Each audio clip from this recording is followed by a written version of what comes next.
Welcome on in, gang, and gather round. It's time for some more Age of Wonders 4 news. Triumph has just released a Dev Diary 53 going over the art of Thrones of Blood, so let's dive right on in. And actually, if I might, before we even get started here, Archon Prophecies is my favorite so far in terms of art design of their DLC for Age of Wonders 4, and I think they've either met and actually exceeded in some places the art design for Archon Prophecies. So let's jump on in and we'll take a look at this in a little bit more depth. Good eve, creatures of the night and mortals alike. I am L, 2D artist and if I butchered this, I apologize, at Triumph Studios. Previous dev diaries have already shown what's in-game and how it works. Tonight, I will pull back the curtains and give you a behind-the-scenes look at how we got there. Look at this. Is this one of the new loading screens? It looks a little bit low-res overall, but this is incredible. Love the Blood Moon. Yep, here for all this. Let's keep going. Blood Moon happening. Oh, it's the happening event. That's why it's a little bit lower, because it's a smaller card blown up quite a bit. That still looks amazing. If you guys want to make a background version of this and release it, I would be very, very happy. Our Elder Vampire rulers, each ruler type we've designed so far has a unique design process. And vampires, being a well-known fantasy creature, presented their own unique challenges, or distinct challenges. Unlike our series original Wizard Kings and Eldritch Sovereigns, lots of people have opinions on about which vampires are the right ones, and expectations on what ours should look like. Early concept exploration, therefore, needed to cover a wide variety of fantasies, so we could narrow down what felt right for Age of Wonders 4. This side we've got kind of this looks more like a witch hunter, a vampire hunter. Vampire, he's out for blood of his own kind. Interesting, and then this lady. I think we've seen her, like at least an iteration of her on the main key art, which is also pretty great. And we can see some of the overall, I guess, inspirations from real world. Yes, I'm here for it. Let's keep going. Range from historical to fantastical. Indeed. Yeah, no, we're gonna keep going. I can't wait to get to creating some Warhammer vampires and otherwise. Instead of defining our vampire guidelines from the start, exploring freely lets us take note of only the design details that jump out at us. And we've seen this art before, and I adore the little blood canteens and the kind of curved dagger. The whip and, I don't know, whip and dagger or whip and sword combination of weapon is gonna be lots of fun. Ooh, we've got even more, and this one I think we've also seen. Not this here with the kind of more Hemomancer sorcerer look. We've seen the lady with the big bonk stick and the kind of more decrepit looking shopper of Hot Topic. Excellent. Oh, you can kind of also see the more of their design philosophy. So the pomegranates, which we see quite often in vampiric imagery, and then the kind of the roses, which, fair enough. For example, the concepts above, we noted that the rose theme in the last concept could combine with thorns and chains in the earlier ones. This concept then took the aspects even further. Well, hello. Different kinds of masks, and then the kind of blood ripping out of the sigils in the back. That looks great. And then there's the roses there. And sometimes you gotta draw blood for yourself for that extra damage. And then the kind of rose blade rapier, which this would be cool to have as a prop. It's quite sharp. Yeah, I would hope so. Yeah, having a prop version of this or would be awesome. The notes hit all the right spots for us, and you'll see a lot of what this final concept presents in the final in-game visuals. From noticing what we love and what works well together, we can create huge boards combining concepts, photo references, and notes to determine which options we want to make and their priority. Among the frilly dresses, corsets, high collars, and rose thorn chains on this board, we also wanted a full armor option. Yes, this actually kind of looks a lot more like Soren from old Wizards of the Coast. I'll use this armor set to explain more in detail about the full process for a customization set, or how a customization set may look. Initial 2D and 3D concepts for the armor set explored armor textures and shape language, from ribbed to spiked. These touched on interesting themes but felt too human and missed that unique Age of Wonders Elder vampire identity we were creating. So this is the kind of first iteration. Yeah, it looked like I was saying, it looks very Soren. And then here's the early 3D concepts. It's basically curly-haired Anakin. That's fantastic.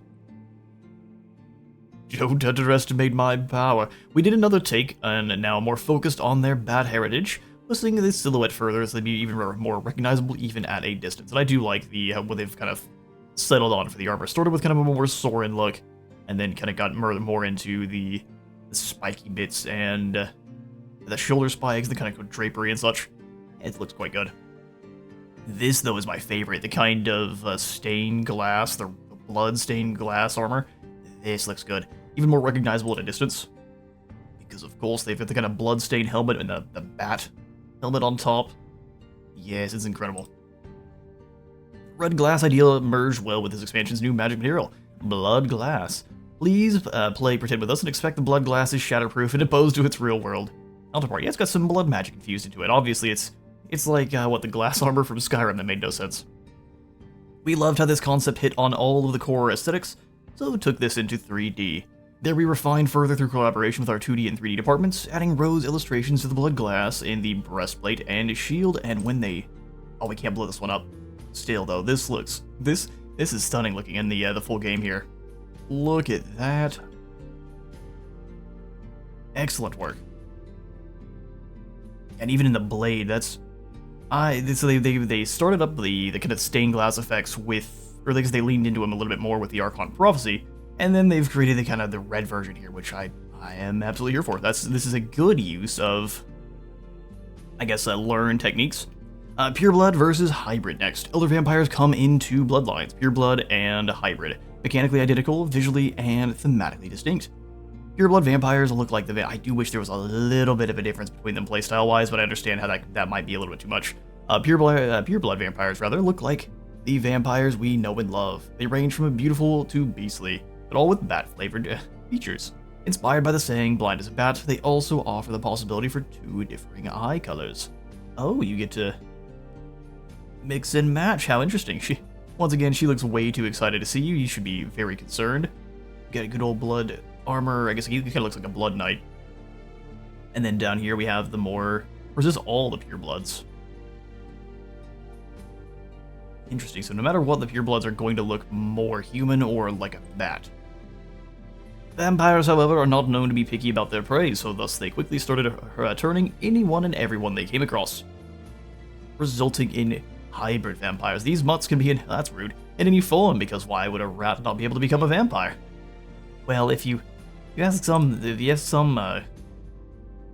his settings. This is a cowboy vampire. That's a choice, isn't it? Van Hellrat. Cool, so these just look more like your base races. You can't really change these guys as much. They just kind of look the way they do. So you got your Legion vampires, which I think is going to be one of the first ones I create there.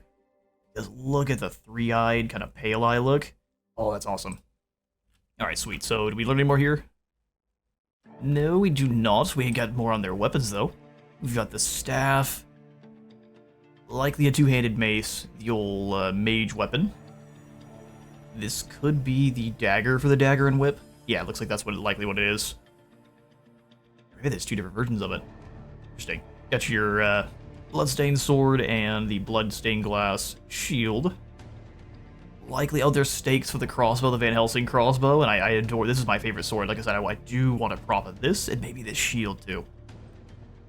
Alright, so the vampire castle. We felt vampires worked best as the ruler type opposed to a culture, but came with the drawback of your vampire leading a very normal looking city. We had a great desire to rule over a vampire castle, and we knew that you, the players, did too.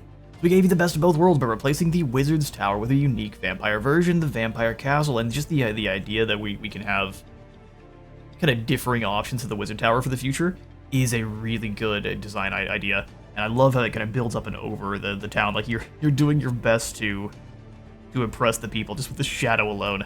Awesome. So this castle is built using the vampire equivalent of the Wizard Castle upgrades, where each upgrade is visualized with its own building. It used to be called the Wizard Tower, so maybe a rename there. This way you can create a castle that completely overshadows the culture city, feeding on it like an unwanted parasitic intruder. And it looks incredible while doing so. This is very mixture of Castlevania and Warhammer. Here for it. Here for it. Adding more vampire quirks. Oh, we've got some mocap work. The vampires obviously also come with cool new ability animations, movement, and visuals poses. Here is a small snippet of all of that, the rest of which I'll let you discover on your own. This is really cool. Seeing me kind of behind the scenes for this. Would love to do some of this work. And now we've got some elder vampire doing some poses. Ooh, they've got a floaty pose. Well, you've got to have those, of course. Yes, moving on. Is that how they travel across the map? Oh, only when you have the vampiric flight. Well, that looks awesome. And they turn into bats, of course, yes. And then we've got finally the unique hero embrace recruitment screen. So you can turn them into a vampire, and this is what that's going to look like. So they embrace vampirism and join your unholy family. How exciting. Their vampire world, the Sunless Lands. Boss previously covered the mechanics of the Sunless Lands, the new terrain type. So it's still called the Sunless Lands, but the... Oh, it has also got a lot more fog going on, too. They definitely have done a little bit more work here. God, this looks incredible. Blood, fog. You got kind of the blood river going. Oh, look at the Eldrazi lands. These are some Magic the Gathering lands. Oh, I don't know the name of this one, but I'm pretty sure... I'm not even gonna speculate. I'm just gonna sound foolish. This is Eldrazi lands, though. And then the just kind of burned out desolate forests. What a good idea. Oh yeah, let's see here. So let's skip the talking and show you some of the behind the scenes goodies. We'll start with the simple sketches as proof of concept. These are quick, dirty, messy, but allow the team to see if the idea works visually. Yeah, I think this is pretty good. That's a pretty good first render. And seeing what they were using as their kind of inspiration is always awesome. Seeing this concept work in practice and having everyone agree that yes, this is cool gives us the confidence to proceed in making all the individual assets. Some of these assets require further concept exploration, such as the trees, which are going to drip kind of blood. And also kind of, I guess, have bloody leaves, too. Look at the pale trunks. This is incredible visually. Many are also made directly from the minds of our 3D artists, based on the initial proof of concept sketch, like the delicious tactical combat ground texture, which looks quite a bit like the Eldrazi kind of desolation they leave on the ground after they, I guess, drain the mana from everything. Yeah, this is awesome. This is an incredible bit of terrain. All pulled together at the end with effects such as bats and gravity-defying blood trails, a team favorite. Or they are pulling out of the ground into the trees. Interesting. And you got the bats swirling. And they continue to outdo themselves with these tactical maps. This is good stuff. Structures. The terrain was also important because many structures in the expansion we're going to call the Sunless Lands home. Their designs needed to heavily imply their connection to the terrain. For example, the Thornheart landmark, which I'm going to again say looks incredible. Oh yes, by example, the Thornheart landmark. By the time we were doing concepts for this, the Sunless Lands terrain was already mostly done. The concept below was done on top of the screenshot of the world map. And they've done a little bit more to make it look like a proper beating heart. And this is kind of less a pale world tree and one that's just kind of dead. So maybe when the land becomes sunless, it changes how the oak looks. Spit into a massive dryad tree trunk. Blood roses in the trunk, yeah, they're kind of growing out of the lake of blood that's around. The heart throbs and ripples glow in the water. Yeah, it's such an incredible looking landmark. This landmark evolved through production, most notably the center heart turning into a literal heart, as it definitely should. Out of all the landmarks we've done so far, this is by far my personal favorite. And I would agree with you 100%. Just look how epic it is in motion. Make sure to zoom in on it yourself too, it has some epic heart-beating sound effects that GIFs don't allow me to include. Really? Oh yeah, we'll have to get in game itself. That is gnarly. Another one of my favorites is the rose-choked castle, which I would agree also looks very good. Get your same kind of castle that you have kind of overlooking your town, but a little bit more chunky, a little bit more properly mansion-esque, and then covered in roses. Oh yes, we can actually see what this does. I think we already could. Counts as a farm, the city ignores the city's stability penalty of sunless in its domain, adds the Rose Knight and various rose-choked skeleton units. Rose-choked skeletons? That's the first mention we've had of these, to the Rally of Lieges. The Bachel Chateau. Imposing mansion raised long ago by dark overlords, the overgrowth of the crimson roses and thorny vines suggests abandonment and disrepair. Yet at night, flickering lights appear behind red stained glass windows, suggesting that not all life, or indeed unlife, has been vacated in the palace's grand halls and labyrinthian courtyards. Can't wait to see what the rose-choked skeletons are going to... They're likely going to apply bleed, or maybe even the blood parasite effect. We have rarely shown TC map creation in the past, and I feel this structure has a particularly cool map to highlight. We've had a pretty clear vision as to what we needed the map to be, letting us start with photo references rather than concept art. From a reference, we derive a list of obstacles and props we need, helping us create a rough blockout. We've seen the full version of this. This is a cool kind of very rough first concept. Blockouts allow us to test gameplay early, so we don't have to commit time to making assets that don't serve the actual gameplay. Maps need to work mechanically first, and visually second. Rare artist confession. Once we get the green light for gameplay, it's up to us to bring it home. Polish is done to materials, models, lighting, and effects. They add in all the additional little details. All of this polish combined, we finally get to what you, the player, will see in game, which looks stunning. Everything all together, and actually the light shining through the windows, that is such a cool effect. Tomes and what's in them. Thrones of Blood introduces 3 new tomes, jam-packed with all sorts of emo themes of your dreams. At the very least, my own. Tome of the Blood Rite, as we've seen, kind of has the De los Muertos look, with the purple candles, and the kind of Eye of Sauron in the background. The Shadow and Chaos Tome empowers the cultist among you through blood and sacrifice. I had recently rewatched the Da Vinci Code film, so conceptually, there was definitely some inspiration from Silas the Bloodthirsty Monk. That would make sense. The themes of this tome converge in the Blood Cultist unit. He's got his hood up at only halfway, so he know he's edgy. If you want to be equally fashionably scarred, you can take the Flesh-Carved Runes minor transformation, where you carve that into your body. That is gnarly looking. Yeah, no thanks there. I don't need any Flesh-Carved Runes from the same tome. The Blood Cultist also comes with a new Dagger of the Right ability, where they stab themselves in the chest with that dagger and get increased damage. That's so unfortunate. In game with all that fancy VFX, it almost kind of looks like the Chikage ability, where you get yourself right in the chest with it. Now it's got the extra blood attacks. Good old Chikage builds. And if you're still craving more sacrifice, the tome comes with special province improvements. The blood altar to remind your enemies you're all too happy of having them over for dinner. We'll even get ourselves a nice sacrificial altar. Nice being maybe not the word most would use.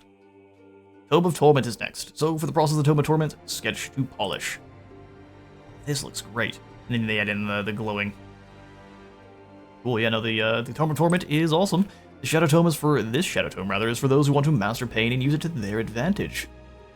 For those of you with cold hearts and affinity for sharp and stabby, just like the previous tome, the themes all come together in a single unit. The Tome of Torment, that is the Pain Bringer. Look at this. Yeah, she looks great with the final form, but even the concept art here is really, really good. Yeah, and I guess they kind of finalized it with the blue spiky effects. They finalized it with the purple spiky effects. As mentioned in the previous dev diary, the Painbringer unit from this tome, I actually think I'm gonna pause myself for a moment. I think I would have liked to have a little bit more, a little bit more of the kind of color contrast with the light blue and the purple, but this is still cool. Now, the Painbringer unit is the revamped Deathbringer for Age of Wonders 3. We wanted to stay true to her original design while updating her. So this is from Age of Wonders 3 here, probably. I wouldn't know, but if you all were there, let me know in the comments. We wanted her to stay true to her original design while updating her to feel home in this tome. The Painbringer can get racial transformations, so if you have the Eldritch Realms expansion, you can also give her some perfectly thematic umbral touches to make her have tentacles as well. That's nasty. Or you can make her angelic and have a really bad time. If this tome's pain theme overwhelms you, please pay a visit to the Basilica of Lamentation, SPI, to lament about those woes, so we can farm them. Alright, so the first concept, almost finished, and then our final product here. Yeah, I do wish they would have leaned into the kind of a light blue chill effect a bit more with the Painbringer herself, but that's just fine. Basilica also looks excellent. Tome of the Crimson Rain is next. Oh, so they even toyed with it having the parasite on the front. It is interesting how they went from kind of the crowned Blood Maggot theme to one that was more the Crimson Sovereign or whatever that's the tier 5 unit is truly called. So let's dive in here and take a little bit more of a look at what their design process is. This high tier Shadow unit plus Chaos Tome. Oh yeah, no units. Chaos and Shadow Tome secures your ultimate rule over blood and the units that thrive off it. The standout unit of this tome, but perhaps of the entire expansion, is the Blood Exarch. Yeah, the Exarch. The Elder Maggot's what that's called. I wonder if that's going to be a unit type.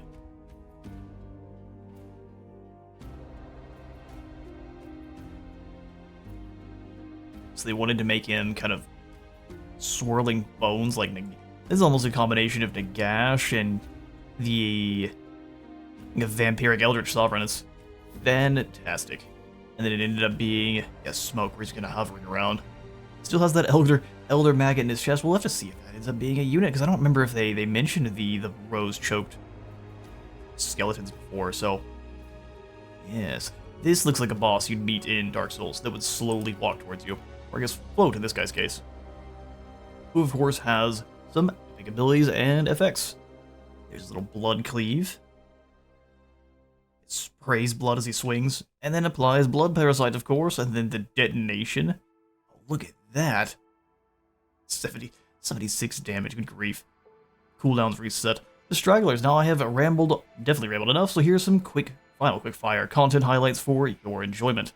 Perfectly spooky and gothic UI skin, yes.